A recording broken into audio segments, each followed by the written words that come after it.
तो आज अपन डिस्कस करेंगे चैप्टर नंबर 2, जिसका नाम है appointment and remuneration of managerial personal. अब इसमें क्या दे रखा है कंपनीज एक्ट में, असल में आप देखोगे यहाँ सेक्शन 196 उसमें भी दे रखा है अपॉइंटमेंट ऑफ मैनेजरियल पर्सनल, और एक और सेक्शन अपने दे रखा है, मैं आपको बताता हूँ, सेक्शन नंबर 203, उसका नाम भी यही है, अपॉइंटमेंट ऑफ की मैनेजरियल पर्सनल। यानी कि आप दो देखोगे, एक तो सेक्शन 203 हो गया और एक अपने पास हो गया सेक्शन 196। दोनों अपॉइंटमेंट ऑफ मैनेजरियल पर्सनल के बारे में ही बात करते हैं, ठीक है। तो अब आपके मन में डाउट आ रहा होगा, ठीक है, तो आपको कौन सा फॉलो करना है सेक्शन, जिससे लॉ की फुलफिल हो जाए। प्रैक्टिकल लाइफ में तो आप एक ही सेक्शन की फुलफिलमेंट कर पाओगे, तो यहाँ आपके काम आता है इंटरप्रिटेशन ऑफ स्टैट्यूट्स, जो आपने सीए इंटर लॉ में पढ़ा था, ठीक है। तो अब दो सेक्शन अगर ओवरराइड कर रहे हैं, यानी कि दो सेक्शन अपनी अपनी बात कर रहे हैं, तो आप किसको फॉलो किया, आप एक ऐसा रीजनेबल जवाब निकालोगे, यानी कि अपन को रीजनेबल ऐसा आंसर चाहिए ताकि अपन दोनों कंडीशन की फुलफिलमेंट कर सकें, ठीक है। तो अपन इसको शुरू करते हैं और फिर मैं आपको लास्ट में बताऊंगा कि आखिर इसमें है क्या, ठीक है। तो सबसे पहले अपन शुरू करते हैं, इसमें चैप्टर का नाम है appointment and remuneration of managerial personal. अब मैनेजरियल पर्सनल कौन होते हैं, ठीक है, तो वो लोग तीन होते हैं, एक होता है एमडी मैनेजर डायरेक्टर, एक होता है होल टाइम डायरेक्टर, और एक और होता है मैनेजर। यहाँ मैनेजर का मतलब है कंपनी का सीईओ, चीफ एग्जीक्यूटिव ऑफिसर, ठीक है। अब कंपनीज एक्ट 2013 में कह रखा है कि अगर एक रिलायंस एग्जांपल ले लेते अपन, जैसे कि रिलायंस कंपनी है, तो रिलायंस कंपनी के अंदर या तो एमडी हो सकता है या फिर मैनेजर हो सकता है, ठीक है। यानी कि कोई भी कंपनी है वो से दोनों में से एक ही जने को अपॉइंट कर सकती है, या तो एमडी को अपॉइंट कर ले या फिर मैनेजर यानी कि सीईओ को अपॉइंट कर ले। क्यों ऐसा लिख रखा है कंपनीज एक्ट में, क्योंकि दोनों की पावर्स इक्वल रहती है, सीईओ के पावर और एमडी मैनेजर मैनेजिंग डायरेक्टर दोनों की पावर इक्वल होती है, ठीक है। तो अगर एक ही कंपनी के अंदर दो पर्सन होंगे और सेम पावर होगी, तो फिर डिसीजन कैसे लिया जाएगा, ठीक है। हो सकता है दोनों के अपने अपने विचार हो, तो डिसीजन लेने में दिक्कत आएगी, इसलिए लिख रखा है। फर्स्ट पॉइंट आप रीड करोगे, it is not permitted for a company to appoint both MD and manager same time. आप सेम टाइम पर दोनों पर्सन को एक साथ अपॉइंट नहीं कर सकते, एमडी को भी, ठीक है। There can be two MD at same time. हाँ, अगर दो एमडी हो सकते हैं एक कंपनी के अंदर, मान लो रिलायंस के अंदर दो जने एमडी है, ठीक है, मैनेजर मैनेजिंग डायरेक्टर, ठीक है, तो उसको उस केस में उसका क्या नाम होता है, जॉइंट एमडी बोलते हैं, ठीक है। यानी कि एक कंपनी के अंदर दो एमडी हो सकते हैं सेम टाइम पर ऐसा नहीं हो सकता कि एक जना एमडी है और एक जना सीईओ है सेम टाइम पर, ठीक है, ऐसा नहीं होना चाहिए। कंपनीज एक्ट 2013 में बोल रखा है या तो आप एमडी को अपॉइंट कर लो या फिर सीईओ को अपॉइंट कर लो, एक ही बात है, ठीक है। दोनों में से एक को अपॉइंट करना है, ठीक है। डिफरेंस इज, अब आपके मन में डाउट आ रहा होगा कि एमडी और सीईओ में क्या डिफरेंस होता है, तो वो अपन पढ़ते हैं। Difference is MD needs to be a director, ठीक है, एमडी बनना है तो उसको पहले डायरेक्टर बनना पड़ेगा, but managers are not required to be director, ठीक है। अपन ने चैप्टर 1 डायरेक्टर के बारे में पढ़ा था कि किसी पर्सन को डायरेक्टर बनना है तो उसके लिए क्या क्या डिसक्वालिफिकेशंस है, क्या क्वालिफिकेशंस है, तब जाके वो डायरेक्टर बन पाएगा, ठीक है। तो अपन ने देख लिया मैनेजरियल पर्सनल में तीन लोग आ रहे हैं, एक है एमडी, एक है डब्ल्यूटीडी और एक होता है मैनेजर, ठीक है। तो सेक्शन 196 इसी बारे में बात करता है कि अपॉइंटमेंट उनका कैसा होगा। फर्स्ट पॉइंट में लिख रखा है टेन्योर, यानी कि can not appoint reappoint for more than 5 years. एक बार आपको अपॉइंट करना है, ठीक है, एक बार अगर आपको अपॉइंट करना है तो कितने टाइम पीरियड के लिए कर सकते हो, मैक्सिमम 5 ईयर्स तक कर सकते हो, इससे ज़्यादा टेन्योर के लिए आप अपॉइंट नहीं कर सकते। उसके बाद क्या होगा, 5 ईयर्स हो गए तो आप री अपॉइंट कर सकते हो। No reappointment earlier than 1 year before expiry of term. हाँ, आपको ऐसी खुशखबरी उनको पहले ही नहीं देनी है कि मान लो आज ही कोई रिलायंस का एमडी बना, उसको आप वापिस से बोल रहे हो कि हाँ तुम्हें अगले 5 साल के लिए भी वापिस एमडी बना दिया उसी दिन। तो इस बारे में लिख रखा है जिस दिन उसका वो अपॉइंटमेंट ख़त्म होगा, ठीक है, यानी कि 4th ईयर में आपको बताना है कि वो वापस रीअपॉइंट होगा या नहीं होगा, ठीक है। उससे पहले नहीं बताना है, ऐसा नहीं है कि आप 2nd ईयर में 3rd ईयर में उसको बता रहे हो कि एमडी वापस से रीअपॉइंट हो चुका है, ठीक है। एक एमडी कितने टाइम पीरियड के लिए कंपनी में काम कर सकते हैं, तो अनलिमिटेड पीरियड के लिए वो काम कर सकते हैं, ठीक है, कंपनी में रह सकते हैं एमडी की पोजीशन पे। सेकंड पॉइंट आता है अपने पास एलिजिबिलिटी। एमडी बनने के लिए क्या एलिजिबिलिटी है? पहला, no company shall appoint MD. यहाँ 3 जनों की बात हो रही है, एमडी, डब्ल्यूटीडी, मैनेजर, ठीक है, हु इज़ बिलो 21 ईयर्स और अटेंड एज ऑफ 70 ईयर्स। यानी कि कोई 21 साल से कम का है तो वो जो ना एमडी, डब्ल्यूटीडी या मैनेजर नहीं बन सकता, ठीक है। या फिर कोई 70 पार हो गया तो वो भी नहीं बन सकता। पर 70 पार बन सकता है, एक कंडीशन, अगर कंपनी स्पेशल रिसोल्यूशन पास कर ले उसके अपॉइंटमेंट के लिए, तो वो जो ना एमडी बन सकता है। 70 साल का हो गया फिर भी बन सकता है। अगर स्पेशल रिसोल्यूशन कंपनी पास नहीं कर पा रही तो वो सेंट्रल गवर्नमेंट की अप्रूवल भी ले सकता है, ठीक है। जिस दिन उसका अपॉइंटमेंट होगा उसके विदिन 90 डेज अप्रूवल होना जरूरी है, ठीक है। तो सेंट्रल गवर्नमेंट चाहे तो वो भी उसको बना सकती है एमडी 70 साल के बाद। 21 से 70 साल का है तो कोई अप्रूवल नहीं चाहिए सेंट्रल गवर्नमेंट का, ठीक है। 21 साल से पहले बन नहीं सकता, 70 साल के बाद बनना है तो या तो स्पेशल रिसोल्यूशन पास करा ले या फिर सेंट्रल गवर्नमेंट का अप्रूवल ले ले। नेक्स्ट पॉइंट आता है अनडिस्चार्ज, इंसॉल्वेंट और एट एनी टाइम। वो अपनी पूरी ज़िंदगी में कभी भी इंसॉल्वेंट नहीं होना चाहिए। Suspended payment of creditors at any time, यानी कि उसने कभी भी किसी बैंक का, किसी भी पर्सन का पैसा नहीं खाया हो, ठीक है, ऐसा कभी भी।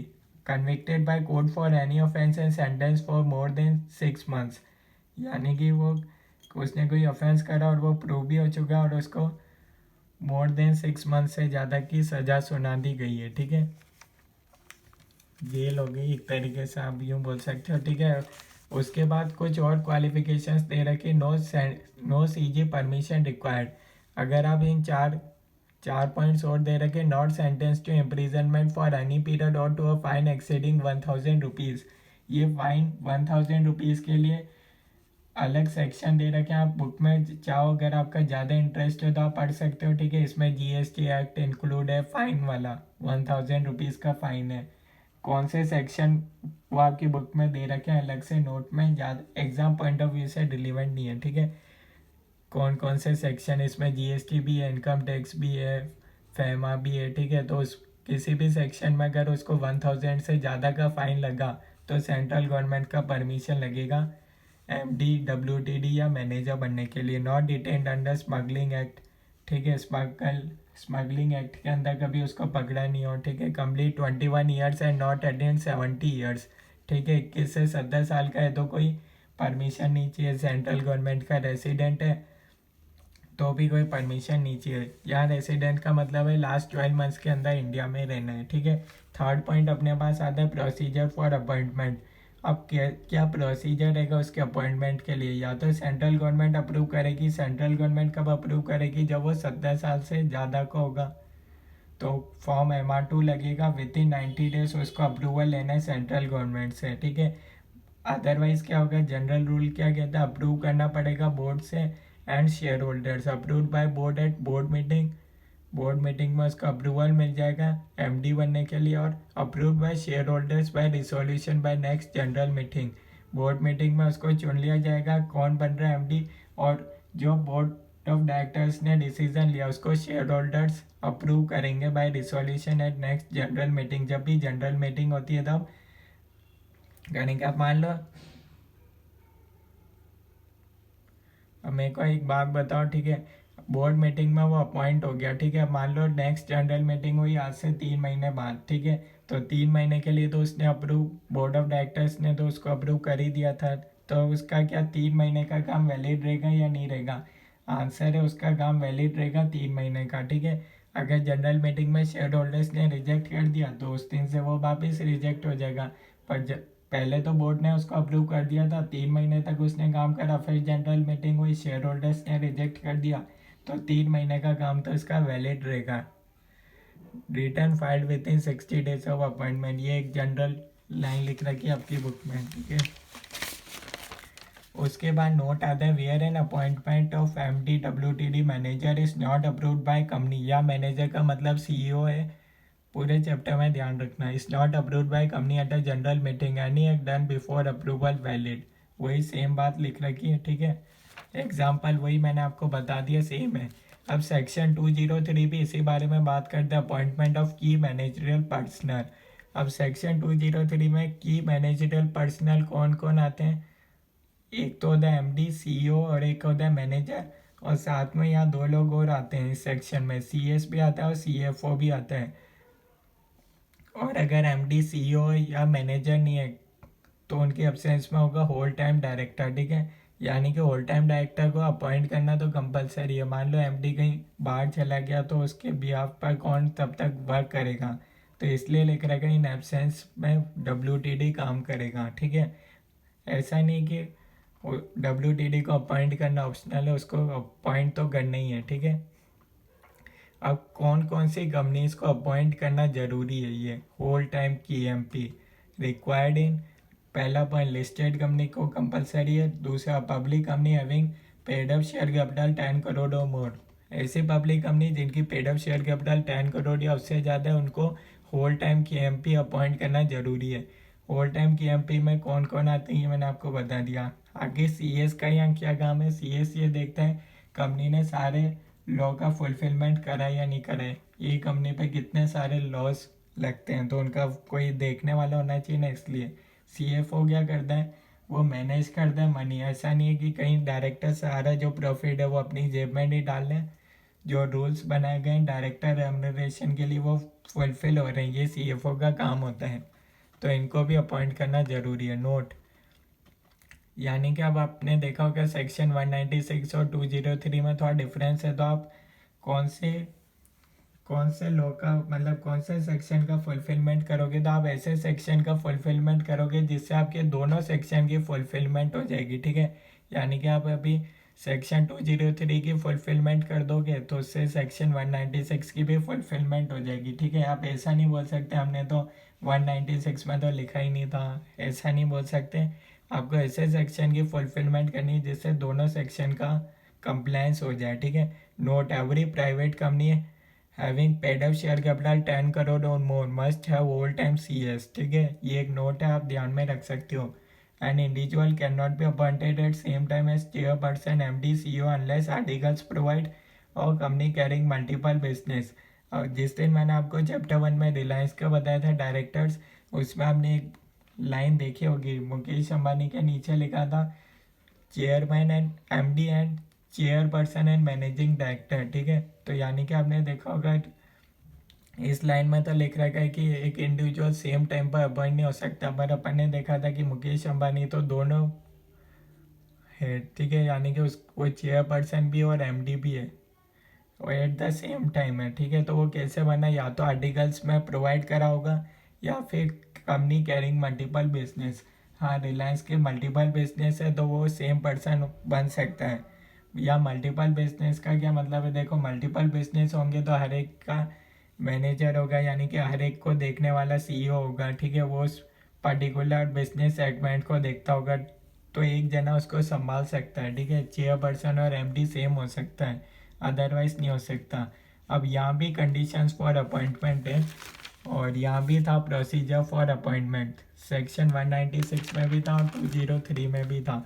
तो अपन किसका फुलफिलमेंट करेंगे? अपन ऐसे सेक्शन का फुलफिलमेंट करेंगे जिससे दोनों सेक्शन का कंप्लायंस हो जाए।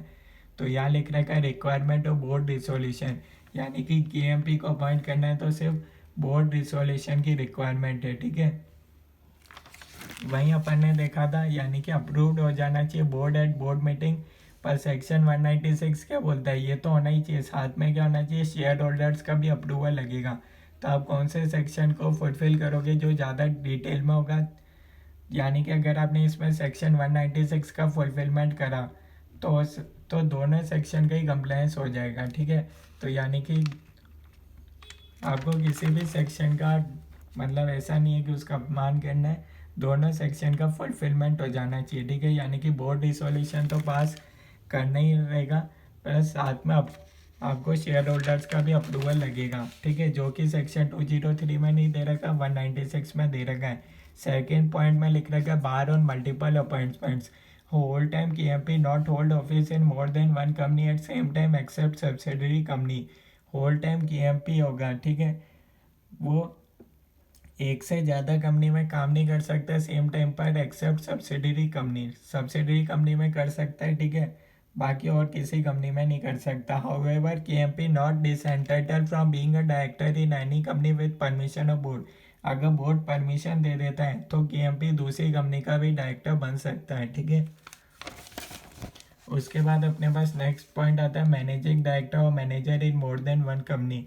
क्या एमडी एक से ज़्यादा कंपनी का अपॉइंट हो सकता है क्या? तो इसका आंसर है यस। वो एक कंपनी का एमडी है तो वो दूसरी कंपनी में भी डायरेक्टर बन सकता है। Person so appointed as MD should be MD in one company and not of more than one other company, ठीक है। अगर सेकंड थर्ड फोर्थ पॉइंट का फुलफिलमेंट नहीं करा तो वो एक ही कंपनी का एमडी बन सकता है, ठीक है। पर अगर second third fourth point fulfil कर दिए तो वो दूसरी कंपनी में भी बन सकता है।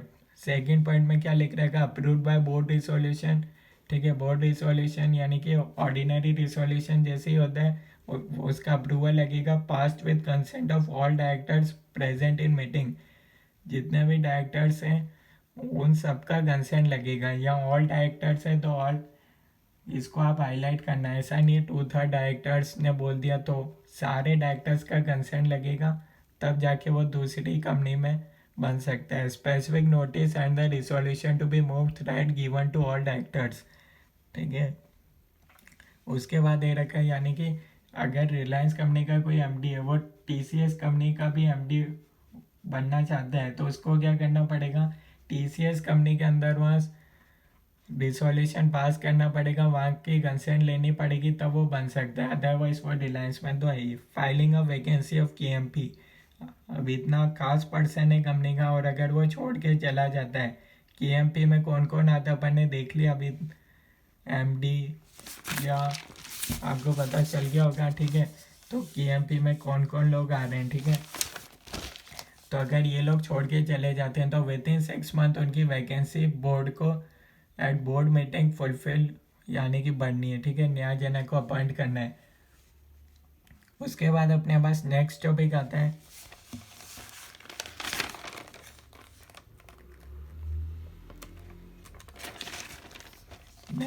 अपने पास आता है इसके बाद secretarial audit for bigger companies, ठीक है। सेक्शन 204 है यानी कि secretarial audit for bigger companies, यानी कि नाम टॉपिक में क्लियर है कि ये लॉ लगेगा बड़ी कंपनीज पर एप्लीकेबल होगा, ठीक है। छोटी कंपनीज पर एप्लीकेबल नहीं होगा। अब यहाँ ऑडिट हो रही है, यहाँ ऑडिट कौन करेगा? सीएस करेगा, ठीक है। सारा काम सीए तो करेगा नहीं, ठीक है, वरना सीएस क्या करेगा, ठीक है। तो इसलिए लिख रखा है आउरी CSM practice is authorise to give secretarial audit report. वो अपनी एक पूरी एक ऑडिट रिपोर्ट बनाएगा कि कंपनी ने सारे लॉज का फुलफिलमेंट करा या नहीं करा है, ठीक है। और ये ऑडिट कौन कौन सी कंपनी पर कंपलसरी है? Listed company, public company. Second है पब्लिक कंपनी जिनका paid up share capital 50 crore या उससे ज़्यादा है, टर्नओवर 250 करोड़ या उससे ज़्यादा है, या फिर outstanding borings loans deposits 100 crore या उससे ज़्यादा है, ठीक है। पब्लिक कंपनी में तीनों में से एक कंडीशन भी फुलफिल हो गई तो उनको ये ऑडिट कराना पड़ेगा, ठीक है। ऑडिट कौन करेगा? सीएस इन प्रैक्टिस करेगा। अब कुछ डाउट है जो आपके मन में आ सकते हैं, ठीक है। पहला X equals to M D यानी कि एक्स परसेंट एम डी बनना, ठीक है। तो क्या वो डायरेक्ट एम डी बन सकता है क्या?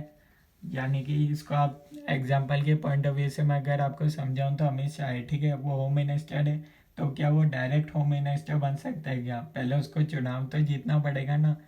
तो ऐसे ही सेम बात है, x can't become MD on the basis of director. भैया अमित शाह जैसे एग्जांपल के तौर पे समझो, अमित शाह पहले चुनाव जीतेगा, फिर उसके बाद वो लोग अपनी मीटिंग के अंदर डिसाइड करेंगे कि किसको होम मिनिस्टर की पोजीशन देनी चाहिए या नहीं देनी चाहिए, ठीक है।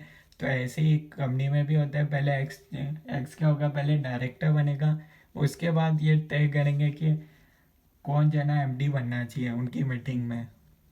तो वो डायरेक्ट एमडी कोई भी नहीं बनता, पहले वो डायरेक्टर बनेगा फिर एमडी बनेगा। सेकंड डाउट आपके मन में आ सकता है X MD, X as a person है जो एमडी, ठीक है। तो अपन ने देख लिया पहले डायरेक्टर बनेगा, डायरेक्टर कैसे बनेगा? ओआर पास करके। और अगर एक्स पर्सन को एमडी बनना है, डायरेक्टर बन गया, अब तो एमडी बन सकता है, हाँ बन सकता है। एमडी बनने के लिए एक तो बीआर पास करना पड़ेगा, बोर्ड रिसोल्यूशन, प्लस OR तो पास करना ही है, ठीक है, डायरेक्टर बनने के लिए। अब अगर सवाल आता है एक्स को अगर डायरेक्टर से हटा देते हैं तो क्या वो MD रहेगा क्या? नहीं, because no director equals to no MD। यानी कि अगर उसको डायरेक्टर की पोजीशन से हटा दिया तो वो MD भी नहीं रहेगा, ठीक है। ये कुछ डाउट है जिसको मैंने आपको रिलेटेबल बता के आपको बता दिया एग्जांपल से। थर्ड पॉइंट आता है who can remove MD WTD। आखिर कंपनी में कौन हटा सकता है MD या फिर WTD को? बोर्ड ऑफ डायरेक्टर्स हटा सकते हैं अगर कंपनी के आर्टिकल्स में अलाउ है तो। फोर्थ पॉइंट लिख रखा है can WTD work in another company. जो एक WTD होल टाइम डायरेक्टर है वो दूसरी कंपनी में काम कर सकते हैं क्या? नाम से क्लियर है, होल टाइम डायरेक्टर कौन होते हैं? जो सुबह आते हैं और शाम को जाते हैं। यस क्यों लिख रखा है? क्योंकि वो उसी कंपनी के सब्सिडरी में काम करेगा तो चल सकता है, दूसरी कंपनी में नहीं कर सकता। क्या can MD work in another company? MD कर सकता है, yes. Another company have to pass UBR यानी कि स्पेशल रिसोल्यूशन होता है, अनएनिमस बोर्ड रिसोल्यूशन होता है, अनदर कंपनी को पास करना पड़ेगा, ठीक है। अब नेक्स्ट टॉपिक आता है compensation for loss of office of MD और WTD और मैनेजर। अगर बीच में हटा देते हैं तो उसका तो लॉस हो जाएगा, तो फिर तो not exceed remuneration he would have earned if he would be in office for reminder of his term और 3 years whichever is shorter. मान लो कंपनी बीच में इन लोगों को हटा दिया, MD को हटा दिया, WTD या फिर CEO को हटा दिया, तो फिर इनके रेम्युनरेशन का क्या होगा? एकदम से हटा दिया, बोल दिया कल से मत आना, तो इनके लिए क्या प्रोविज़न बना रखा है? उनको रेम्युनरेशन दिया जाएगा, पर कितना? या तो उनका देखेंगे कि उनका कितना टाइम पीरियड बाकी था, रिमाइंडर ऑफ हिज टर्म कितना बाकी था, कितने टाइम पीरियड वो और कंपनी में काम कर दे सेम पोजीशन पर, ठीक है। या फिर 3 years, मैक्सिमम 3 years चल सकता है, विच एवर इज शॉर्टर। इन दोनों में से जो भी शॉर्टर होगा उतने टाइम पीरियड का इनको रेम्युनरेशन दिया जाएगा। अब अमाउंट कितना दिया जाएगा? Average remuneration earn during last 3 years, यानी कि वो जिस दिन हटा, मान लो 1 अगस्त को हटा तो 30 सितंबर से गिनने लास्ट 3 years, ठीक है। तो उसका एवरेज करेंगे लास्ट 3 years का, वो उनको दिया जाएगा, ठीक है। Start from date on which he left office, ठीक है। ऑब्वियसली उसने जिस दिन छोड़ा उससे लास्ट डे से काउंट हो जाएंगे लास्ट 3 years, ठीक है। इफ लेस देन 3 years, अब मान लो उसने काम ही पिछले लास्ट 3 years नहीं, लास्ट 2 years ही कंपनी में MD की तरह काम किया, तो फिर शॉर्ट पीरियड काउंट होगा। तो फिर 2 साल के एवरेज रेम्युनरेशन जितना उसने अर्न करा उसका एवरेज करेंगे और उतना उसको देंगे। कितने टाइम पीरियड का देंगे ये अपन ने बता ही दिया, रिमाइंडर जितना टाइम पीरियड बाकी था या फिर 3 years, दोनों में से जो कम होगा उतना देंगे। पर कुछ केसेस के अंदर अपन कुछ भी नहीं देंगे, रेम्युनरेशन कंपनसेशन कुछ नहीं देंगे। क्यों? Director resign from his office due to construction amalgamation and appointed in resulting company. मान लो किसी कंपनी को, मान लो कोई ब्लिंकिट कंपनी का MD था, ठीक है, उसको जोमेटो ने एक्वायर कर लिया, ठीक है, पर उसको बोला कि आपकी पोजीशन सेम रहेगी जोमेटो के अंदर, आपका कुछ नहीं बदलेगा, ऑफिस नहीं बदलेगा, टाइम नहीं बदलेगा। फिर भी नहीं, डायरेक्टर फिर भी वो बोल रहा है कि नहीं मेरे को तो जम नहीं रहा, वो अपनी मर्जी से छोड़ रहा है, तो फिर उसको कोई कंपनसेशन नहीं दिया जाएगा, ठीक है, क्योंकि वो रिजल्टिंग कंपनी में उसको सेम राइट्स मिल रहे हैं already. Second, resign on his own, वो अपनी मर्जी से छोड़ रहे हैं। Third, office of director vacated under companies act 2013। अपन ने देखा था डिस्क्वालिफिकेशन, अगर उसमें आ गया तो कोई कंपनसेशन नहीं दिया जाएगा। या फिर उसने इतना बुरा काम किया वो इस वजह से छोड़ रहे ताकि कंपनी का वाउंड अप हो गया due to default of director, director की गलती से कंपनी लिक्विडेशन की स्टेज पर आ गई। या फिर वाइंड अप बिफोर रिजाइन, वो रिजाइन करने वाला था कि कंपनी वाइंड अप होने की सिचुएशन में आ गई। या फिर with in 12 month after resign, जिस दिन उसने रिजाइन दिया उसके 12 month के अंदर जो कंपनी का वाउंड अप हो गया, ठीक है। तो इसमें इसलिए लिख रखा है क्योंकि उसने इतना बुरा काम किया था कि उसकी वजह से कंपनी की हालत ही बिगड़ गई, इसलिए उसको कोई कंपनसेशन नहीं दिया जाएगा। फिफ्थ है director is guilty of fraud और ब्रीच ऑफ ट्रस्ट। उस डायरेक्टर की खुद की कोई ऐसी गलती थी इसलिए उसको कंपनसेशन नहीं दिया जाएगा, वो बीच में जा रहे जाने तो कुछ नहीं देंगे। सिक्स पॉइंट है when director is instigated in bringing about termination of his office, वो खुद ही ऐसा काम कर रहे हैं जिससे उसको निकाल दिया जाए तो फिर उसको कोई कंपनसेशन नहीं दिया जाएगा। तो ये अपना कंप्लीट होता है सेक्शन 202। यहाँ तक आपको कोई डाउट है तो आप कमेंट्स में बता सकते हो। Note, no compensation given if assets are not sufficient to meet liabilities in case of winding up. अगर कंपनी का वाइंड अप हो रहा है तो भी कोई कंपनसेशन नहीं मिलेगा अगर इतने एसेट्स सफिशिएंट ही नहीं है टू मीट लायबिलिटीज। तो ये अपने आज का क्लास कंप्लीट होता है। नेक्स्ट क्लास में अपन इसी चैप्टर को आगे कंटिन्यू करेंगे और उसके बाद अपना ये चैप्टर कंप्लीट हो जाएगा। अगर आपको कोई डाउट है तो कमेंट्स में बता सकते हो। Thank you everyone. आपको वीडियो कैसी लगी कमेंट्स में बता सकते हो।